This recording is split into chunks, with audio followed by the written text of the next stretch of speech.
All right, we're moving on to new topics in Chapter 5 and 6. In Chapter 5 and 6, we're trying to learn how to do accounting for merchandising operations.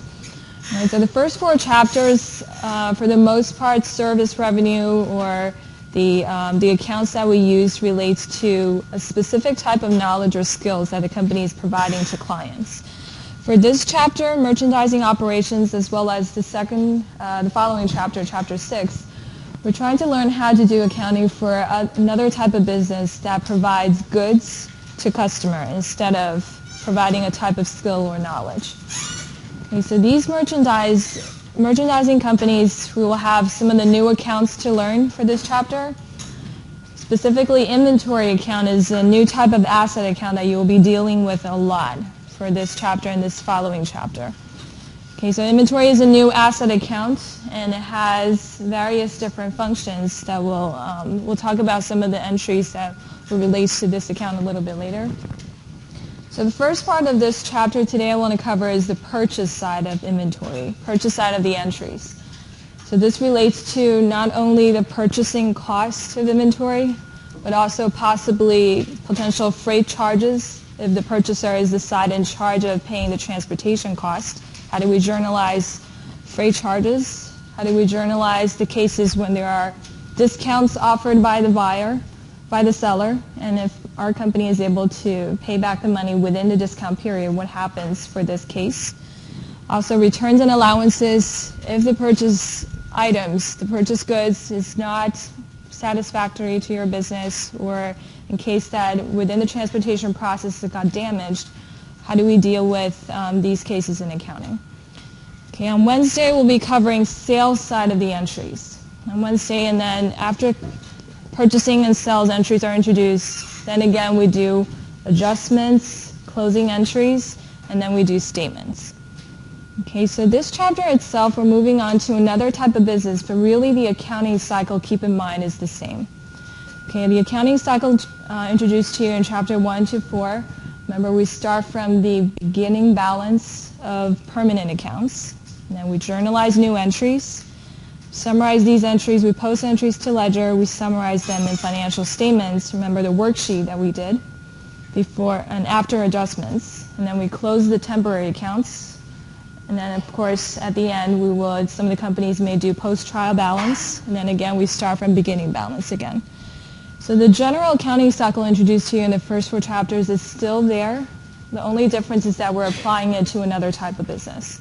Okay, earlier we're focusing on e-learning service type of business, but now we're moving on to merchandisers. But again, it starts from account balance. We do journal entries, post them to ledger, summarize them in worksheet, do financial statements, and also we do the closing entries.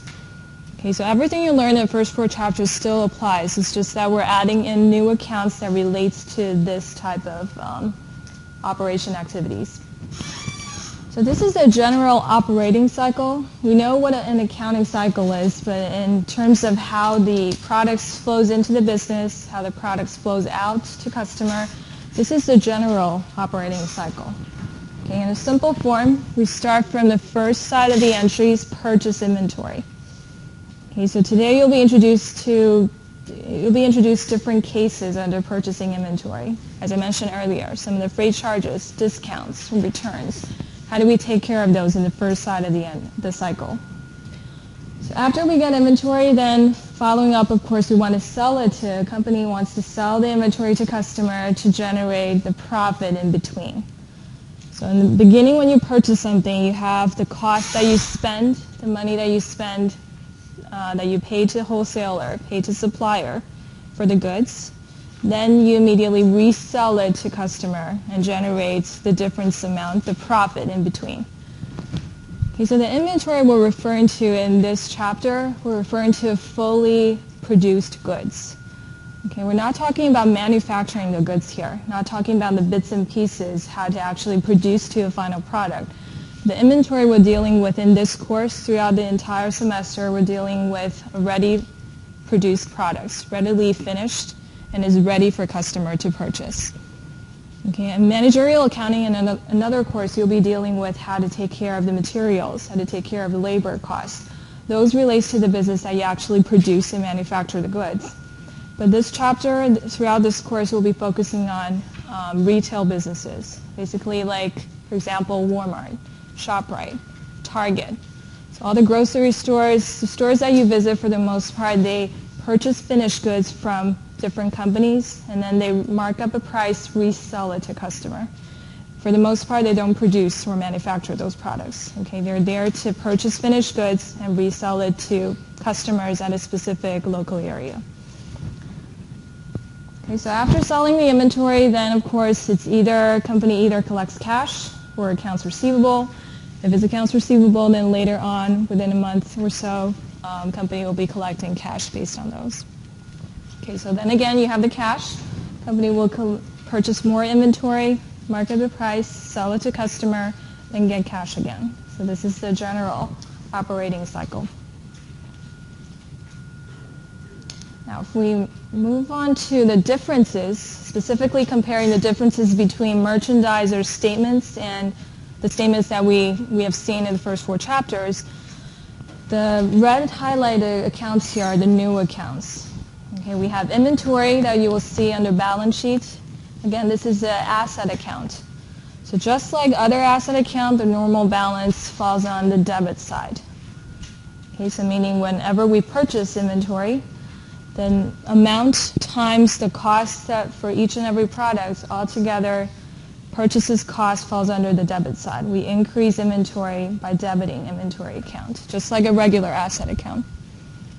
Okay, once again, inventory represents finished goods. Okay, not the material, not bits and pieces of a product, but it's actually a finished product here. So some of the companies may call it merchandise inventory, some companies may just call it inventory. So these 2 terms you will see in practice, both of them are used. For more popularly, usually inventory is a term used for most cases.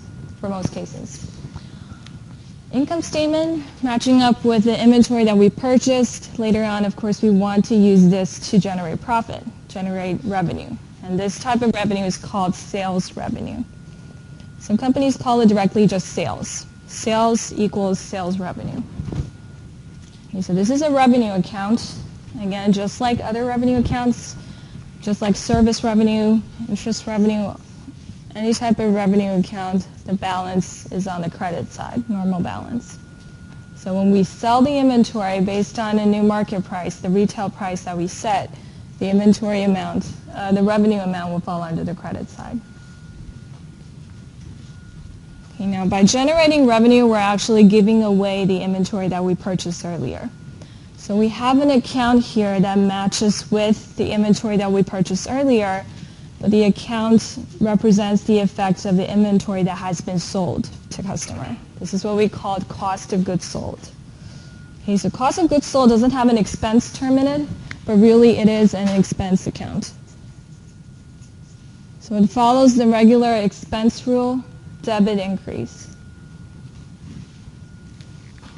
Okay, this term may be confusing a little bit since it doesn't have the expense term. Just remember that it's similar to the idea of having, earlier we mentioned supplies purchased earlier as an asset, and then when we use up, we call it supplies expense. Or in the chapter 3, we also mentioned prepaid insurance asset account or prepaid rent account. Then when we use up, it's called rent expense or insurance expense. Here for a merchandiser's company, inventory is an asset account that we purchased earlier, the goods, the cost of the goods that we purchased from wholesaler, from supplier. When we resell it to our target customer, it turns into cost of goods sold. Okay, so whatever amount that earlier was captured here, once we sell it to customer, it turns into cost of goods sold. This is an expense account when we sell it.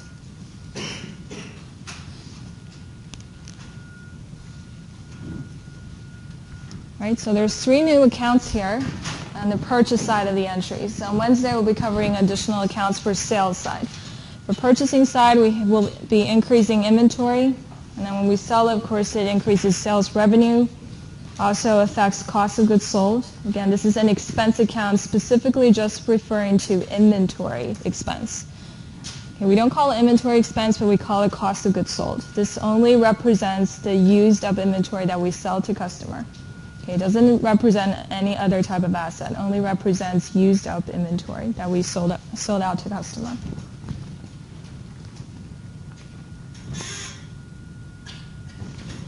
All right, so we take a look at actual statements. You will see that for service company on the left side, should be pretty familiar with this. On the left side, we covered this in the first 4 chapters. On the right side, you'll see a new account inventory. So all the other ones typically are also there. Cash, accounts receivable, prepaid insurance, prepaid rent. So the only difference is that you see an additional asset account, which really is the majority of how the revenue comes from for merchandiser's business. It comes from this asset account. Because you use this, you resell it to customer to generate the majority part of your profit. In terms of income statement, you'll see cost of goods sold. Usually it's directly listed underneath sales revenue. So at the end of this chapter, you'll be introduced to another type of income statement.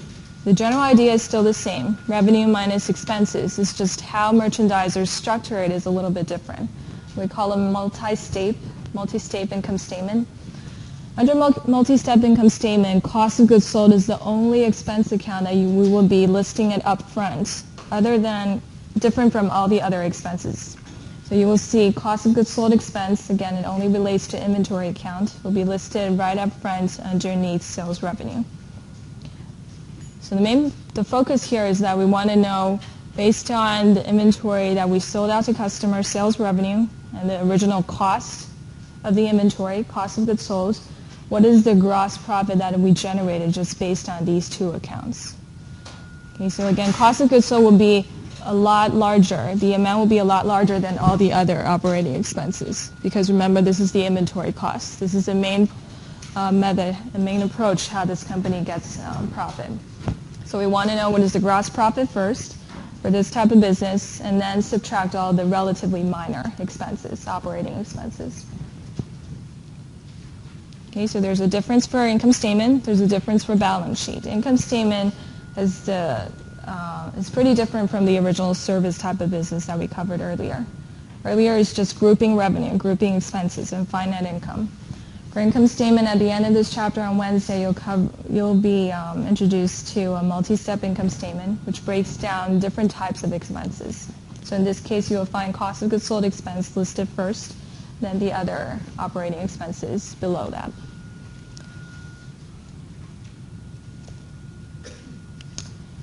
Okay, now in terms of inventory, how companies keep track of inventory cost, keep track of the flow of inventory after you purchase the goods, and then when you sell it, how they manage inventory, the systems, there are 2 types. Okay, the one that we're focusing on in this course will be perpetual inventory system.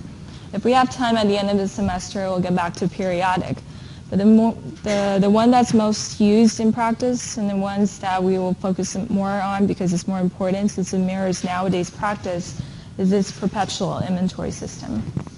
Okay, so what this means is that because nowadays inventory systems, information technology is more prevalent than early years, so oftentimes the company together with the optical scanning registers will be able to help the company immediately, continuously track the inflow and outflow of inventory. So for the stores that you visit before, if you've seen when you purchase some items, when you go to the cashier, when you check out the stuff, you see a barcode on the products and the clerk will be scanning the barcode. Those companies all use this perpetual inventory system. Okay, so the barcodes are there to keep track of inventory flow. Whenever the barcodes are being ringed at the registers, then immediately the inventory level will be affected. So if an item is being sold out to customer, inventory level will go down for that product. Okay, and then when it reaches down to a certain level, of course this will also trigger an automatic purchase order if it reaches the replenish level for that type of inventory. Okay, so inflow and outflow, especially outflow here, barcodes are there to capture the transaction of selling items to customer. So the inventory system under the T accounts, the journal entries will be immediately affected.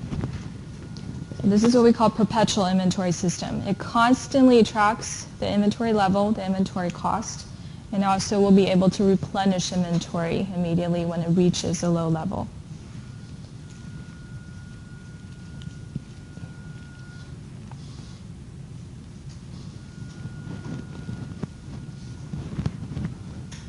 Okay, so the advantage for this system is that whenever you look at the inventory records online, it will represent the current status of the inventory account.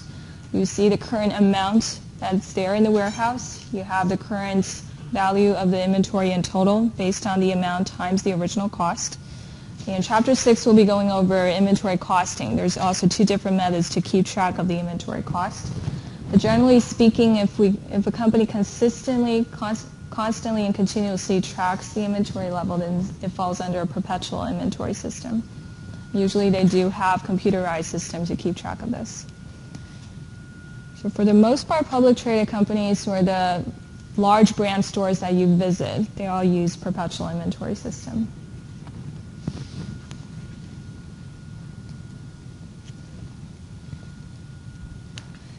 In case you forgot what a barcode is, this is what it looks like.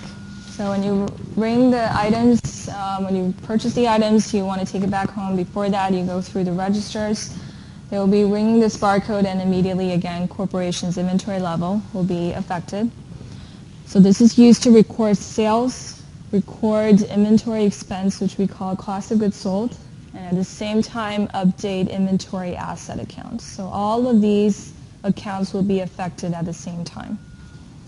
Okay, you'll have a better idea when we go into the journal transactions. So here, for the purchase side, of course, it only affects inventory. And when we sell the product, at the same time, corporation's perspective, they generate sales revenue, and then immediately inventory will be reduced, cost of goods sold expense will incur. Okay, so representing that the item is being shipped out or being removed by the customer from the store or from the warehouse, and immediately cost of goods sold expense will be accumulated.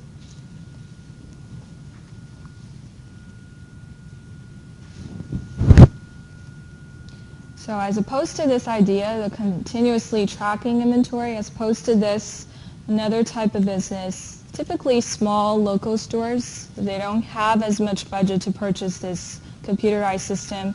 If you visit a store, they use a regular calculator to keep track of sales revenue and tell you the purchase price for the items that you have on hand with you that you wanted to check out. Typically, these are the companies, if they don't have barcodes attached to the products, they're using periodic inventory system. Okay, so meaning that they don't actually keep track of the inventory level after each and every transaction that happens. They could wait till the end of the day to match up, actually count the inventory value in their store, then match with the accounting book that they had, the transactions that has been recorded. Okay, so they double check this inventory level at a certain period of time. It could be a day, depends on the local store. It could be a few days, could be a day, to keep track of the inventory level, and then update it all together at the same time. So this is less frequent nowadays since the technology is more prevalent now. So usually only for small businesses, if their budget do not allow them to have a system like this, where they don't find it as efficient, it's useful for their type of business, for restaurants, for retail stores, small local stores, then they will still be using periodic inventory system.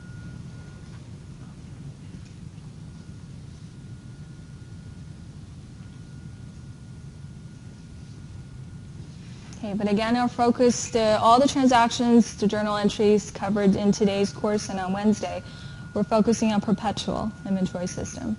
Okay, so as of now, you just need to know there are 2 types, and we'll be focusing more on the perpetual one.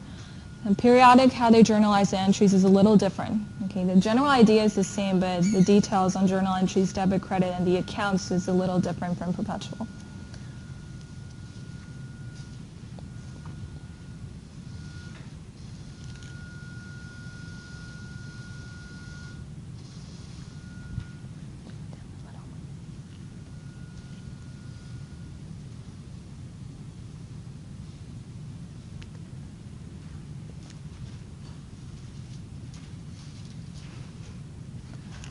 All right, let's move on to journal entry. So this is a general background of merchandisers companies, the different types of inventory systems. And again, we're focusing on Perpetual system. How do we take care of the events that relates to purchase inventory? So again, this inventory account is a current asset account, debit increase. And whenever corporations purchase batches of inventory from wholesaler, from their supplier, and of course, there will be a purchase invoice that contains all the details. So this is a source document. Remember that each and every journal entry happens, but there's definitely either a bank deposit slip or purchase invoice, receipts that backs up that transaction. Okay, so this invoice submitted by the seller side captures of course, the seller's company name, purchaser. If I'm the purchaser, my corporation's title will be there on the invoice as well. The date of the purchase, this is very important because later on when we talk about discounts, we'll need to determine whether our corporation is paying the money on time and whether it's even earlier, whether we're able to get a discount offered by the buyer. Okay, so dates is very important. Credit terms, this relates to, later on I'll introduce to you the discount period and the discount specific percentage. That's what the credit term refers to. Okay, discount period, discount percentages, and overall, if we do not get the discount, what is the time frame that we need to pay back the money in full? Okay, total amount due, and the specific due date, which goes back to credit terms again.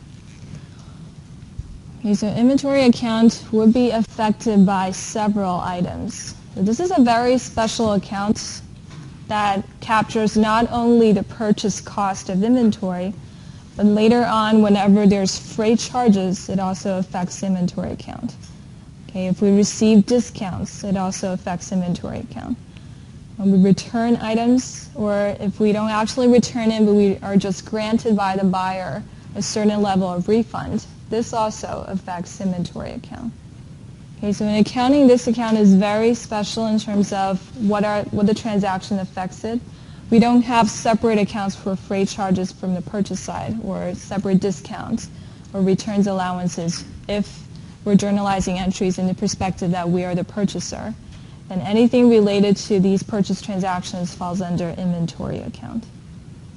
Okay, so this account is not just affected by the original batch of the inventory, the cost of that inventory, but also all the other cases that happens later on.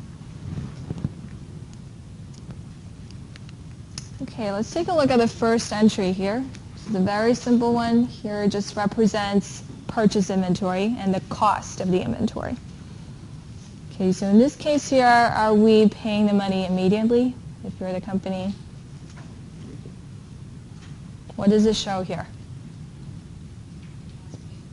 Accounts payable. So this inventory amount will not be deducting cash immediately, but this is a liability.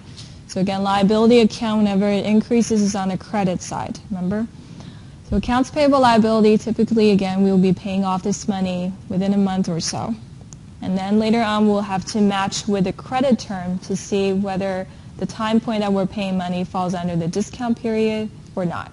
Okay, if there's discount period, then we may not be paying in full $700. We probably could be paying a dollar amount less than this. Depends on the percentages discount that the buyer offers us.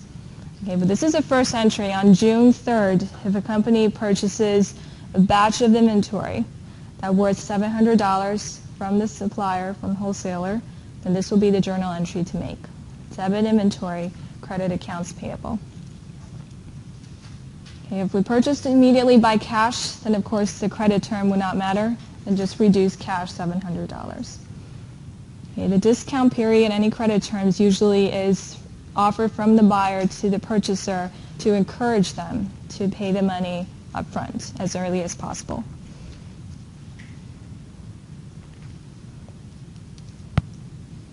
Okay, so this is the first entry.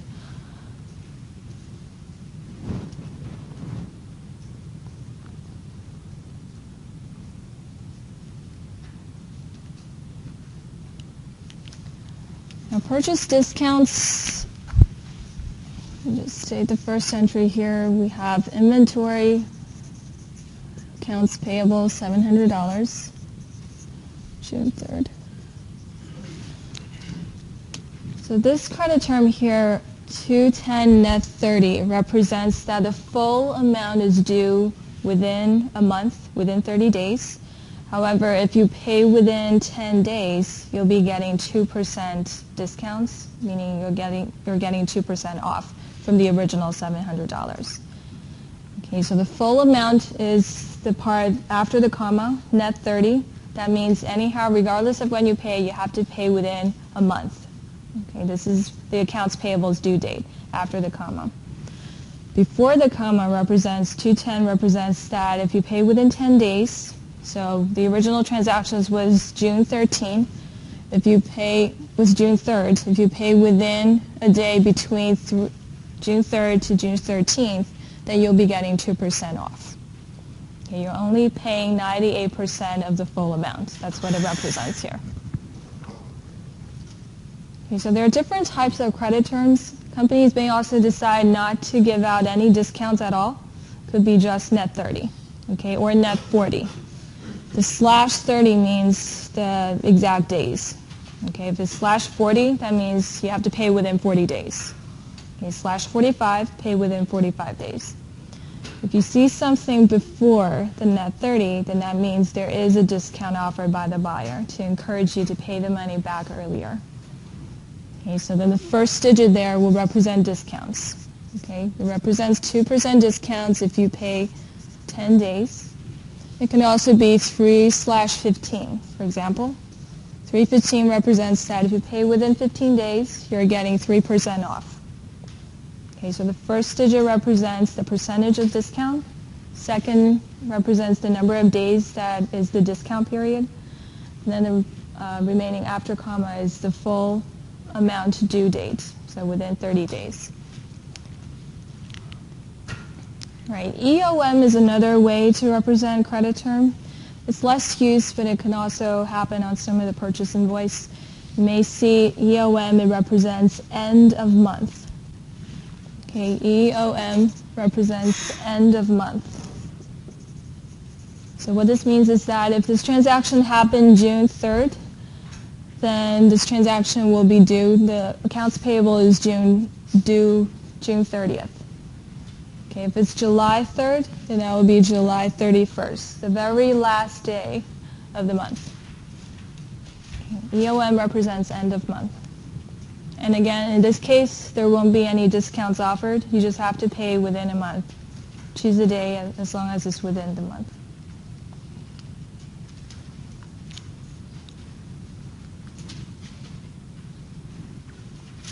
Okay, again, these are the credit terms that is offered for the case that companies purchase something and they do not pay immediately by cash. They have accounts payable there in the transaction.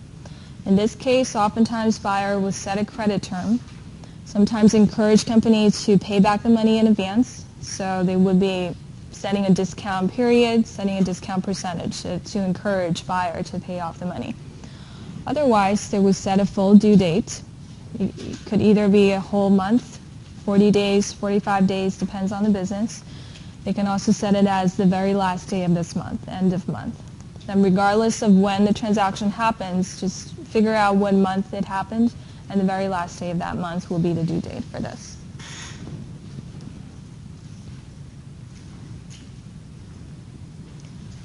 Okay, so you have this in mind. Let's say that this transaction, suppose that it doesn't have a discount period. We had increased inventory earlier, we purchased from the supplier, we purchased it on account, accounts payable.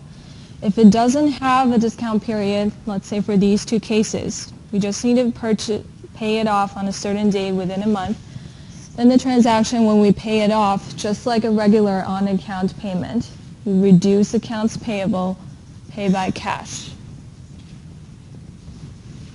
Okay, in the case that there's no discount, this will be, it's actually a pretty simple transaction. We'll just purchase asset earlier, like what we covered in the first full chapter, any type of asset. Then you pay off the money, the on-account amount, $700, by reducing accounts payable, pay by cash. Okay, so this is the case without any discounts.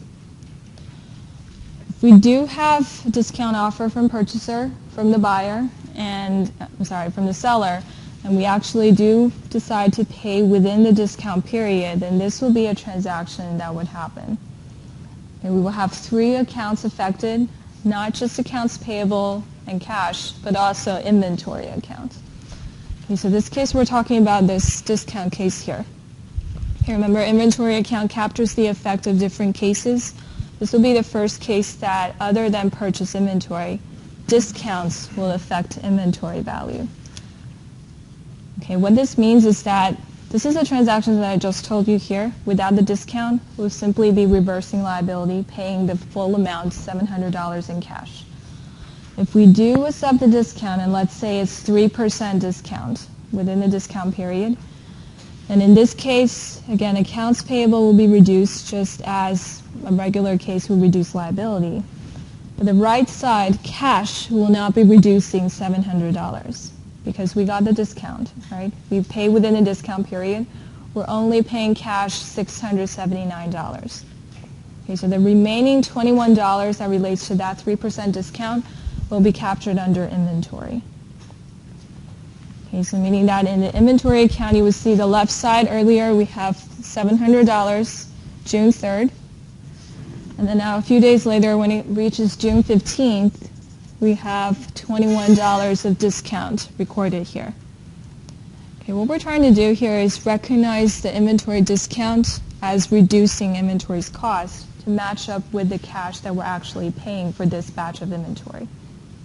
Okay, so it's not saying that we're selling inventory or any pieces of the inventory went bad or disappeared. We're just trying to match up that the inventory cost, the batch of inventory that we purchased earlier, originally worth $700, but we received a discount that we're actually just paying cash $679 for this batch. So we reduce inventory costs at the same time to match up with the cash that we are actually paying for it. Okay, again, so earlier we purchased inventory $700. This is the transaction that happens and you will see on the invoice. But then later when you pay the liability, we're not reducing our cash altogether by $700, but only 97% of it. The other 3% goes into inventory account. Reduce this inventory. Think of it as reducing inventory's cost because we really didn't use up cash $700. We only used $679. So after this transaction, at the same time, inventory will represent $700 and then minus 21, also $679. And we're trying to match up inventory's cost with the cash that we're actually paying for it.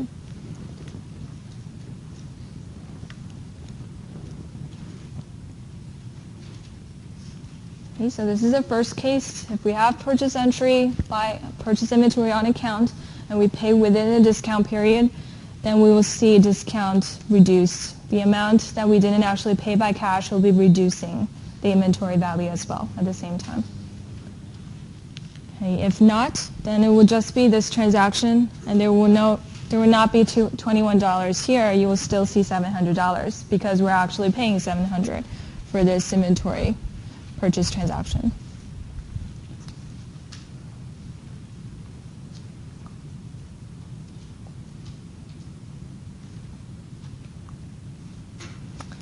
All right, so this is a credit term that encourages companies to pay earlier and they get 3% off. In case there's 4% off or 5% off, you'll just be switching the percentages here and you'll be paying 95% of the original amount or let's say 96% of the original amount. But the accounts are the same. Okay, just make sure you capture the right amount of cash after discount. Capture the right amount and not the entire full amount, $700. Okay, it'll be after taking off the discount. Now some other cases here besides discounts may happen. Other cases, let's say I purchase a batch of inventory. By the time I receive it from UPS or other FedEx transportation companies, by the time I receive it, I open it up and there's already damaged goods in it. So in this case, again, it depends on how serious the damage is. Sometimes the buyer, the seller may want me to ship back the goods to them if they think that they could fix it, resell it to other customer. Other cases, let's say it's perishable items and it's completely broken. Okay, so in that case, we may likely hold on to the goods, but the seller will be giving us a refund, an allowance. Okay, so there are two cases here, but shares the exact same entry. In purchase side, we don't separate the case of whether or not we actually give back the inventory to the seller. If it's just an allowance, that's fine. If we actually return the goods, both cases here we share the same entry to capture the effect. Okay, we have to recognize that in reality there could be two different cases. It could be actually shipping back the goods, either because it's really just has a minor damage or simply because there was an error that you got the wrong product, not as what you ordered. Okay, so purchase return is a case. Purchase allowance is the case that without returning the goods, but both cases you will have a reduced amount of liability. Okay, meaning that earlier you purchased inventory $700, you thought this is the value of the goods that you will have in a few days. But then when you receive it, let's say the total value that you can actually use to resell to customer only worth $600. The 100 here either damaged or just wrong goods, not the one that you ordered. This part here will be reduced and your accounts payable will also be reduced. Okay, so this is what the allowance means. You will no longer be paying back the seller $700 in full because a part of the goods either is damaged or it's not what you ordered. Okay, but these two cases, in terms of journal entry, we don't differentiate them. But you have to know that in reality there are two different cases. In terms of journal entries, both of them will be captured under inventory.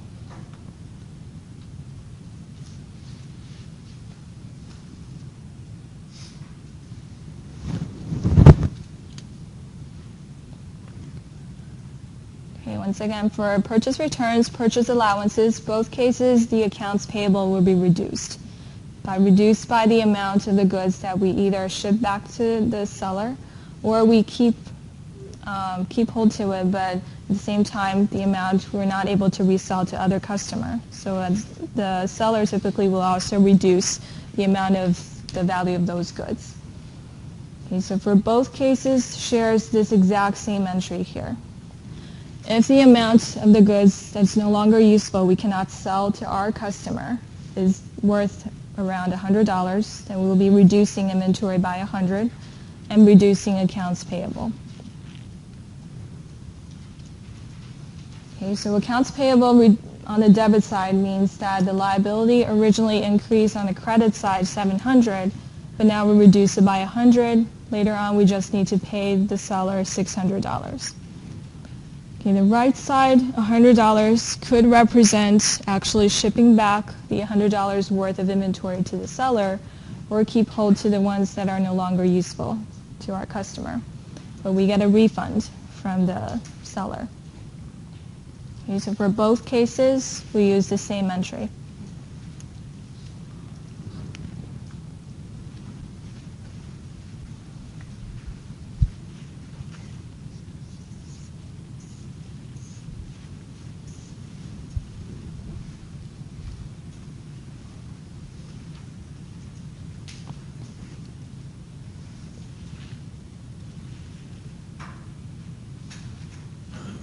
So far what we have here is, if we look at inventory account, the debit side we have $700 purchase entry of inventory. Right side, if we do an inspection of the $700 worth of goods and we realize there's $100 that's not what we ordered or it's no longer useful for us, we can't resell it to our customer, we reduce this amount. And then usually this will come first because usually when the company gets the products they will do a quick inspection and make sure that this is what they ordered, make sure this is ready for sale. So usually this is a case that will come first, purchase returns and allowances if any, if this case actually happens. Then later on they will be paying the money. Okay, so if this case happens we'll have to reduce the 100 from 700. $600 worth of goods, then you apply any discount. Yeah, I mentioned discount earlier first, but in reality, after inspecting the goods, if there's returns and allowances, you usually reduce that first because typically that happens just a day or two after the company receives the goods. Okay, then a few days later, within the discount period, likely company will be paying off the inventory amount. Then you apply the remaining value of the inventory to the discount.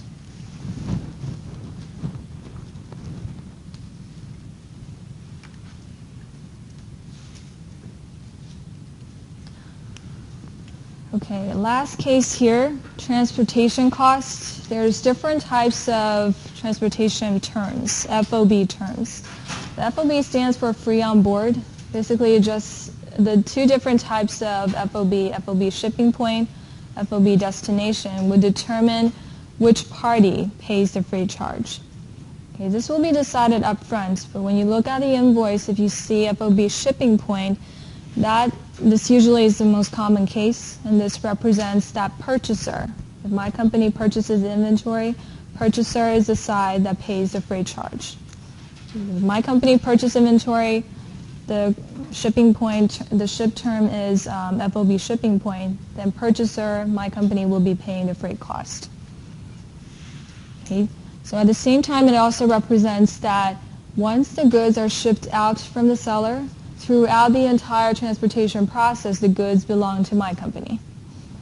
Okay, so the FOB term determines which party is paying the freight charge, also determines within the transportation process which party is the one that is entitled for the goods.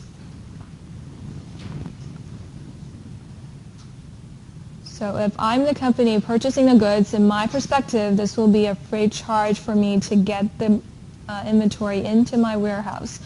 There's another way to represent this also, we call a freight in charge. Okay, if you see FOB Shipping Point, freight in charge, that represents really the same thing. The freight charges, purchaser is the side that is paying it, and we're paying it because we're getting items into our warehouse. So we can call it freight in. Freight in represents that purchaser is paying the freight charge. So in this case here, this entry represents the $60 of freight charges, and let's say we're paying it immediately to UPS company or FedEx, for example. Then this will be the transaction occurred here. So freight charges you see here, we're reducing the cash, again, because this is additional expense. But this we represented under also inventory account. Okay, freight in charge usually comes at the end, and it's not applied to any of the goods that we readily returned. Okay, so freight in charges usually is additional to separate it from all the other transactions that we covered earlier. You will either be immediately, the problem will tell you immediately either the freight charge is $100 or $120, and you're dealing with different companies too, because the inventory you're purchasing it from the seller, but the freight charges you're really dealing with transportation company. Okay, so this cash is not paid to the seller, this cash is paid to transportation companies.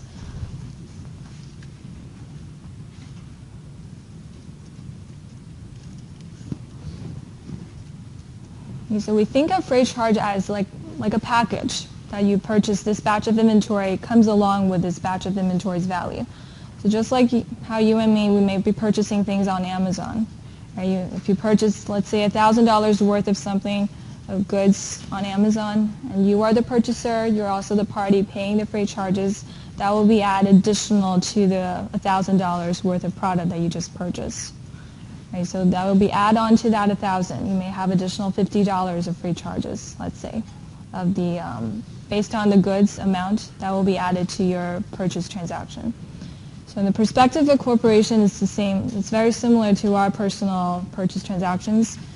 You have a batch of inventory that's worth $700. The less complicated case would be, let's say it's all good. You don't have to return any. And let's say that you're not offered a discount period from the seller. Then it will just be $700 plus any freight charges that happen if the agreement is FOB Shipping Point. Then whoever is purchasing the product is entitled to pay the freight charge. So this is the most complicated case that we just talked about. If we purchase the item, a batch of goods, we realize a part of it is not useful for us, we can't resell it, then we have to immediately reduce this amount. Of course, notify the seller. Okay, then after this process, you still have $600 worth of inventory, and if your company is willing to pay within the discount period, then you get a few dollars off discount. Okay, but at the same time, freight charges, you will need to, once you got the goods, you also need to pay this amount to transportation company. So in terms of the title of the goods, again, you have seller, there's purchaser. If I'm the company purchasing the items, the title of the goods transfers at the time point when the goods are being shipped to me. So throughout the process, the goods belongs to my company. And after I receive it, purchaser pays the freight charges. This is the transaction that happens.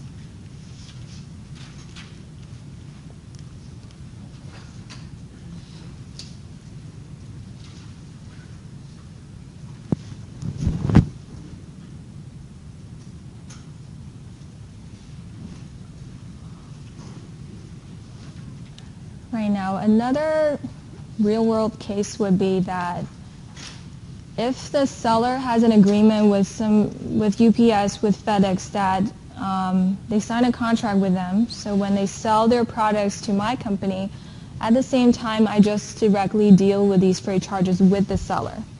So this is what this slide is trying to represent. Instead of me dealing with the transportation companies, oftentimes seller may have a contract with specific transportation companies. So customer just need to deal with seller with the $700 of inventory also together with the $60 of freight charge here. Okay, so this is another example that, let's say I purchase inventory from a company that worth $5,000. That's the value of the goods. And $400 is the freight charge here. Okay, so in this case, if the seller has that contract, I just directly pay the freight charge to the seller, and then the seller will deal with UPS or FedEx company. So in this case, inventory amount altogether will be $5,400 together with freight charge. And of course, if I'm not paying the money immediately, then it will be accounts payable. Okay, so for this case here, later on when we pay the money back to the seller, when we reduce the liability, it will look like this. We would debit accounts payable. And let's say that we also pay within the discount period, since it's only 5 days differences here. Within the discount period, there's 3% offered. 3.15, net 30. So I pay within 30 days. If within 15 days I get 3% off, this 3% only applies to the $5,000 of inventory, not the whole $5,400. Okay, once again, because that $400 goes to another company, not the seller. It goes to transportation companies. So when discounts is applied here, it only applies to $5,000, the inventory's value. Okay, so this second transaction here represents that we're paying off inventory's cost by reducing $5,400 on the left side accounts payable. For the right side here, since we're paying within the discount period, we're only paying $5,000 and 97% of $5,000. Then the 97% of $5,000 plus freight charges will be the total amount that you're paying to the seller.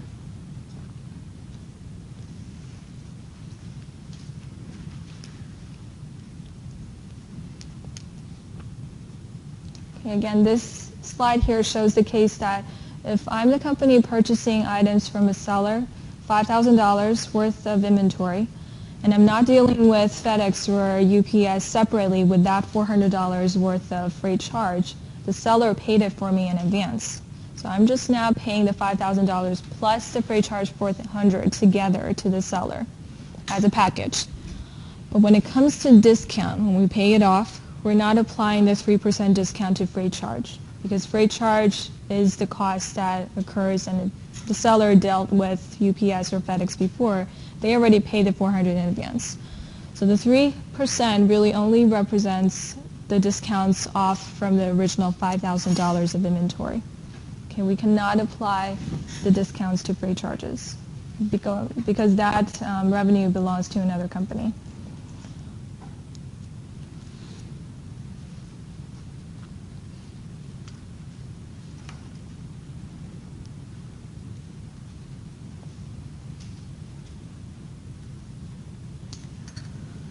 Okay, just to summarize it all, I forgot there's FOB Destination. There's another shipping point. Another one that is less used is that the seller is the party that is in charge of freight charge.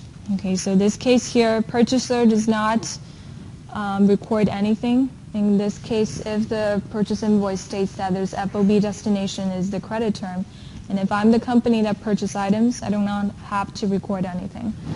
But for the seller, this will be the transaction for the seller. The seller will incur a delivery expense based on this batch of inventory that they're selling to customer. And again, reduced cash. This cash is paid to UPS or FedEx, okay, transportation companies. So this is called FOB Destination, meaning the goods, the title of the goods do not transfer to purchaser until the goods actually arrive at the purchaser's company. So throughout the process, the goods belong to the seller. This is the opposite case compared to FOB Shipping Point.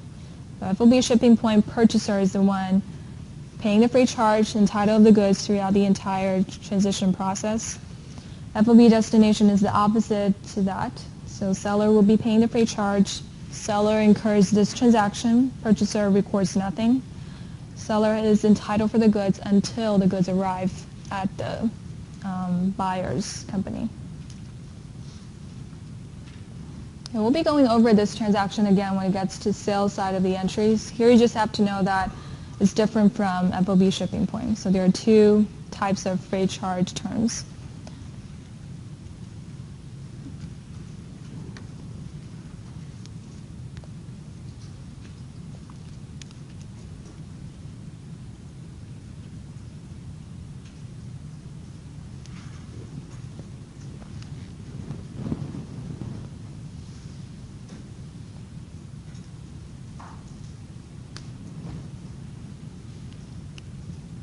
Okay, going back to this chart again, it's goods is sold out from seller to buyer. Title of the goods transfers to buyer when the goods arrive at the buyer's company. This is the seller's book transaction. It's the same transactions that I showed earlier. And the purchaser do not incur any cost, do not record anything. Okay, so this is a less used case for FOB Destination. Shipping Point is more commonly used.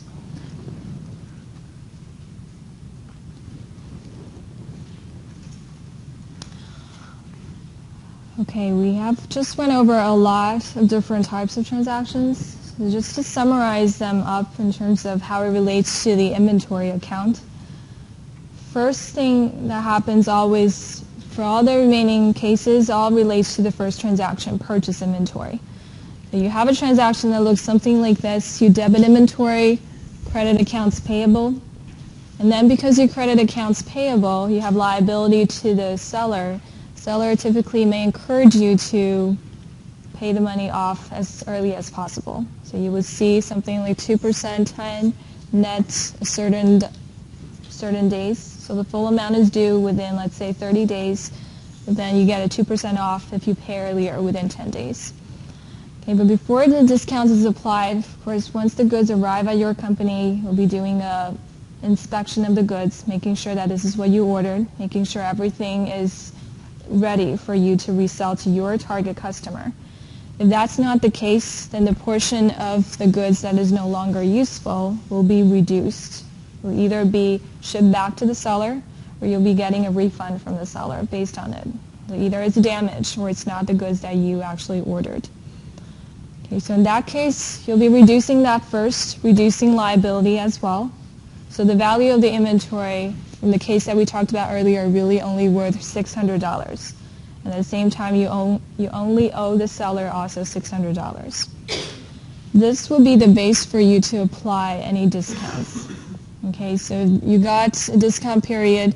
You pay within the discount period, you get 2% off. Then that will be the base to apply the 2%. Okay, for any discounts will be applied to after you return the goods, the goods that are no longer useful for your company. Okay, in terms of freight in charge, if the agreement is FOB Shipping Point, purchaser is paying the good, freight charges. The freight charge will be added to this whole batch of inventory cost. Okay, freight charges will be an additional cost that you either directly deal with the companies, transportation companies, or if the seller paid it for you, then you'll be paying this off to the seller. But again, freight charges do not apply any discounts. So you see that I list purchase discounts first, and then you consider freight in charge. Okay, so don't mix it in before you do the discounts. It always comes after that.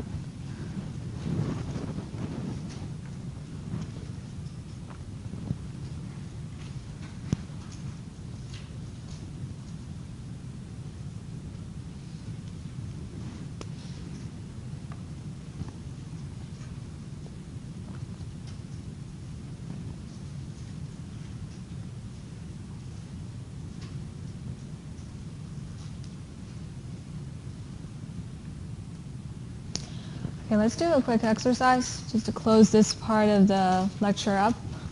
Here you're given an amount of inventory that's worth $185,800. These are the toys that a company purchased from another supplier. The date of this transaction is July 8th. Credit terms is 210 net 30. Again, if your company is a purchaser, you need to pay within 30 days. Within 10 days, you get 2% off. Now, some of the goods, they realize that is damaged in shipment. So they request for a refund, an allowance, returned $18,530 worth of inventory. Okay, so for this company here, this transaction, the return happened 4 days later. Now, here are two cases, two questions for you. If this company pay after the discount period, what would be the amount that they pay after the discount period? And if they pay within the discount period, both cases using the same data here, what would be the amount here? Okay, so today let's just deal with the amount, not the journal entry. Just think about what is the amount that you're paying after discount period, or if your company is able to pay within discount period, what would be the dollar amount?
This?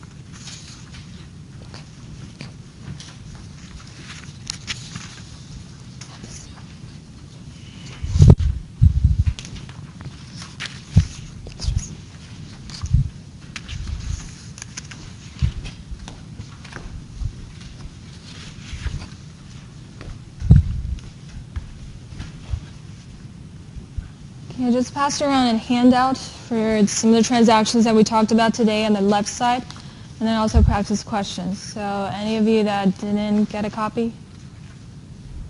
The handout is also on Blackboard, so in case you lose it, you can still download it from Blackboard under Course Documents. So on Wednesday, we'll talk about sales entries, so you can see the differences by comparing these two columns.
All right, for this problem here, it doesn't talk about freight charges. We can just leave that from this problem.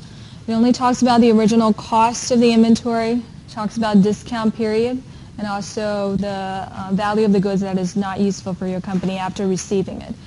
So you have the inventory in the left side. There will be a transaction that debits inventory, credit accounts payable, $185,800.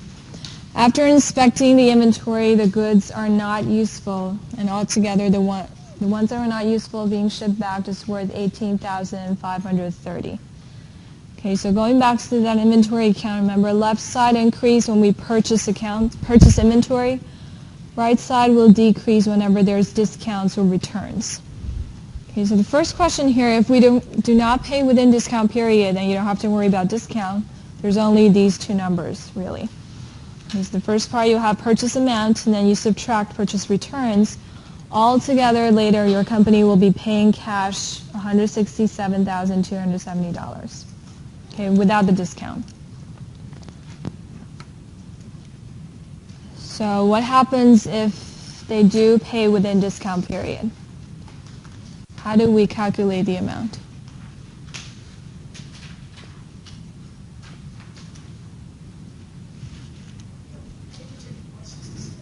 Mm-hmm.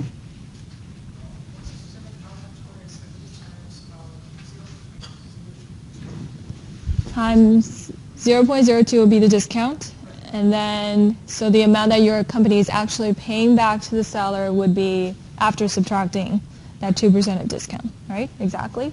So you have the returns that you already realize that this part of the goods is no longer useful. Subtract that first. Regardless of whether you pay within the discount period or not, usually this inspection will come first. Because you reduce that amount first and use this amount that is useful for your company, then you apply the discount, 2%. So the 2% discount will be $3,345. This is the amount that you do not have to pay to the seller. So you got this 2% off. You're just paying 98% of the full amount here, which would be worth $163,925.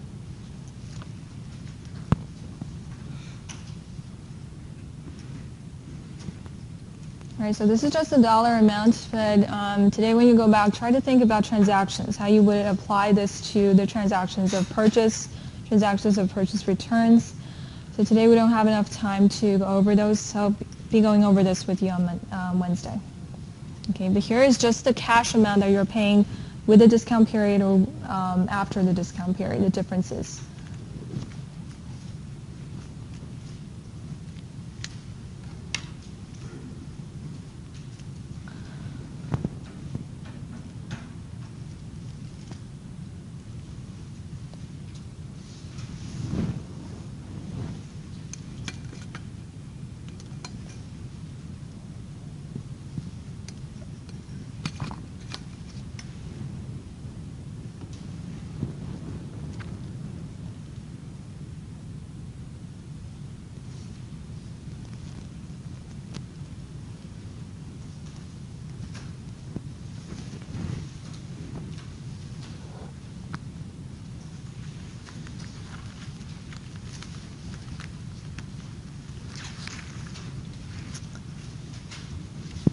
Okay, I'm going to skip through a few slides and let's get to midterm. A study guide I posted on Blackboard already. Okay, next week, next Monday, midterm, there will be a mixture of multiple choice questions, short problems. The short problems I'm referring to problems similar to homework problems. So it will not be as lengthy because we only have an hour, 20 minutes. So I'll not be asking you to do a full set of statements, but you have to know the linkages between statements. So for example, if I give you a statement and ask you to calculate a partial statement, ask you to calculate net income, are you able to do so? Or give you a partial retained earnings statement, ask you to calculate the end balance of retained earnings. Based on the data I give you, are you able to do so? Okay, so we're not asking you to do a full set of statements, but you have to know the idea if I present to you a few statements. Or I may give you journal entries. So in some of the situations, I may give you ABC situations. How would you be able to journalize them? What are the accounts that you use? So the two accounts, the values, the dates. Okay, so just like similar to the problems that I give you on homework. Journal entries, account balances, relationship between statements. Multiple choice questions, it could be a mix of calculation questions, also concepts. Okay, since we're on the first 4 chapters, there are a lot of the things that really is just the grounding, the background, the theory of it. So it could be some questions asking you the terminology definition in multiple choice questions. Okay, I will not be giving you open-ended essay questions. So for short problems, there will be calculations or account balances or ratios, understanding what it means. Remember in chapter 4, there's 2 ratios. You have to understand how to evaluate business based on it. You have a question? How many short problems? Usually I give about 2 sets, and each set could be having requirements 2 to 3, most likely. Usually it will not exceed more than 3 sets of problems. Okay, so that depends. Short problems I haven't decided yet. So it could be about 2 problems. So altogether it only accounts for like 20% of the grade. Okay, so you have majority of the questions multiple choice, probably give you a situation but only narrow down on asking you a specific type of account or a specific type of debit credit. Okay. Now in terms of each and every chapter's focus, some of the things if I did not list here on the bullet points, for example, in the first chapter related to ethical standards, or some of the organizations that I did not list here, you don't have to worry too much about it. Okay, the organizations that I list as important, I already stated it here, like FASB, GAAP. Okay, or the accounting profession, the salary, the job opportunities, you don't have to memorize any of those. Okay, the first chapter really, you need to know what is the accounts, what is the corporation characteristics, other types of organizations, for example, like partnership or a proprietorship, you don't have to memorize too much of that. Okay, I will focus on the bullet points that I listed here. So make sure when you go over the study, start from reading the chapter, definitely. Okay, do not skip the chapter, do not just review slides. Slides is just there to support, but it doesn't have the full information. Okay, make sure to go over some of the problem sets in the chapter as well. Those are very similar to the homework that I gave you. Okay, definitely read chapters in detail. Accounting equation, definitely need to know what that means and how it relates to statement. Remember, balance sheet mirrors the accounting equation. Right, second chapter and third, fourth really is the main focus of the exam. Second, third, and fourth. Okay, because there's a heavy amount of accounts, number of accounts introduced. You need to know each and every account's debit credit rule. The general accounting process, where do we start?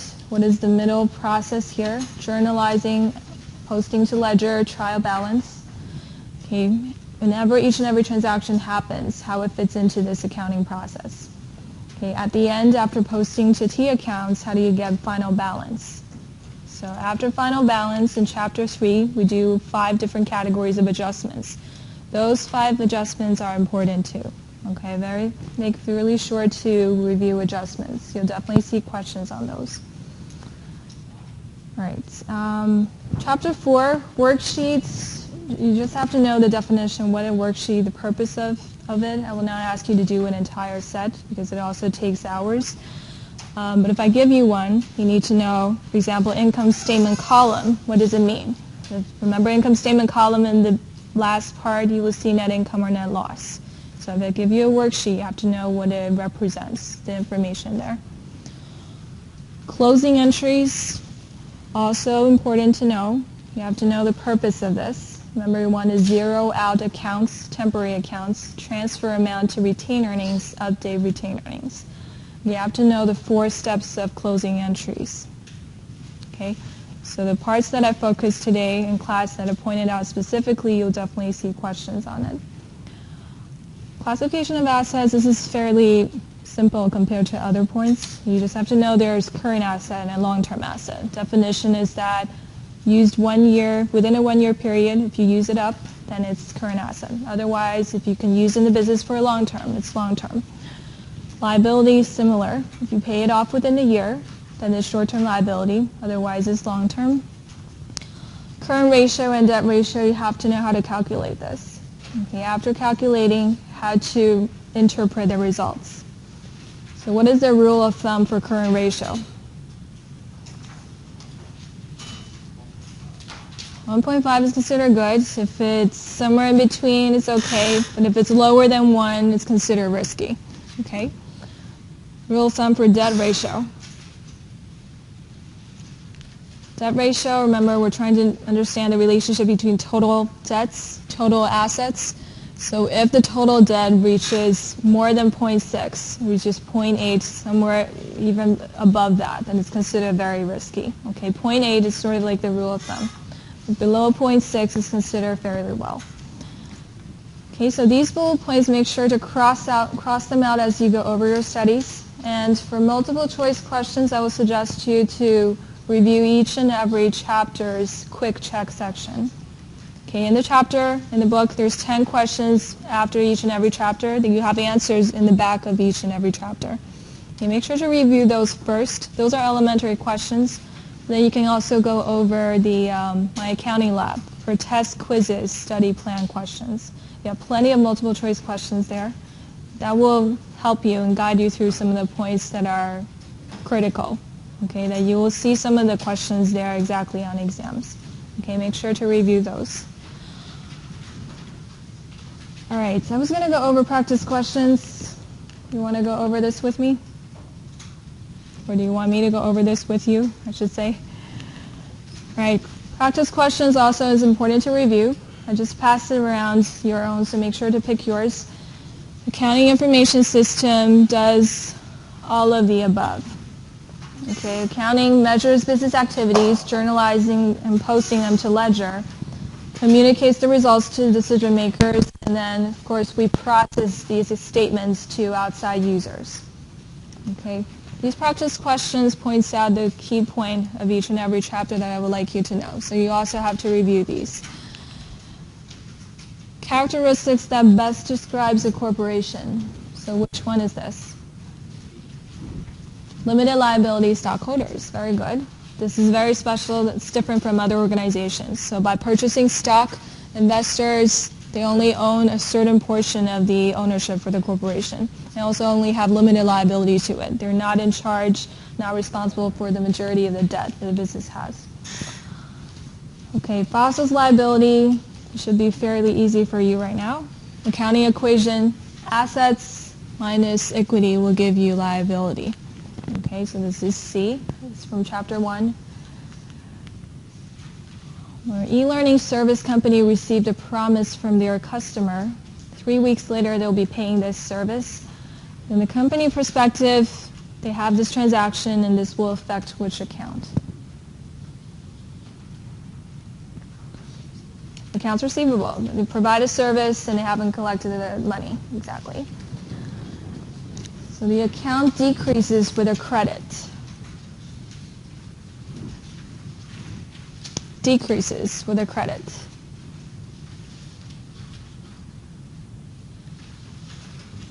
Well, it got to be asset, right? Asset increases with a debit, so decreases with a credit. Accounts payable liability increases with a credit. Common stock equity increases with a credit. Revenue also increases with credit.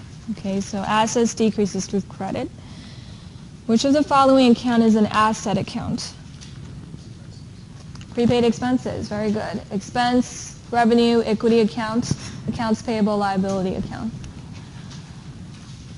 Now, the sequence of summarizing accounting process. The accounting process. Which one mirrors it? D. We journalize transaction as activities happens, post them to accounts, prepare trial balance. Of course, this continues later to completing the worksheet, doing financial statements, close the entries, and then you have final balance, and then you start from beginning balance again, journalize the transactions. Okay, this is the process in chapter 3, but later on we expand it in chapter 4. Okay, business buys $500 supplies on account, so which account will be credited? Accounts payable. So the debit side will be supplies. Okay, anything on account, if you're the side purchasing, then it will be accounts payable. If you're the side receiving the benefits, then it will be an accounts receivable for your company. Revenue recognition principle states what? Now for this, some of you got wrong, so which one is this? We record revenue after you actually earn it, and the earning it, this earned term definition is that you provided the goods and services. Even though you have not collected cash, doesn't matter. It will be under sales revenue, accounts receivable. Okay, the best ideal case is you collect cash immediately, then you'll be debiting cash. But in both cases, you have sales revenue credited. Okay, what is the purpose of adjustments?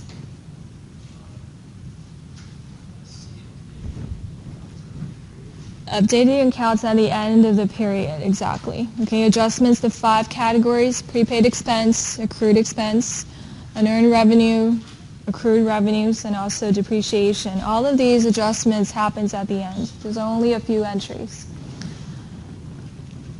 Okay, if this company prepay your business for a package of 6 training sessions, which account is affected in my record here? I'm sorry, if your company prepay other company. So in this case, for your company, you prepay something in cash in advance, this will directly be prepaid expense. Okay, if your company is the party prepaying money to other people, then this is prepaid expense. If customer prepay you in advance for a service, then it would be unearned revenue.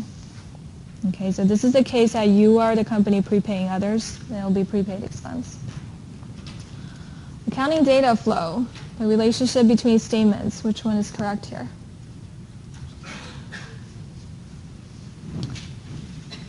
It will be both A and B, right? Statements, we always prepare from income statement to statement of retained earnings, and then retained earnings to balance sheets. This is always the flow, okay? Because income statement is more narrow, it goes to retained earnings, and then balance sheet is the most comprehensive one. In the column in the worksheet that is not adjusted, what do we call that? Not adjusted would be trial balance, right? After adjustment will be adjusted trial balance. Okay, last one here. What do closing entries accomplish? It accomplishes A, but it also accomplishes B, and it also accomplishes C. Okay, so it would be all of the above. The process of zeroing out these temporary accounts, we transfer them to retained earnings for the purpose of bringing up retained earnings balance. Retained earnings, remember, it is an earnings accumulated account, just by its name. It keeps all the earnings. By doing this closing transaction, closing entry process, we'll be transferring amount to retained earnings.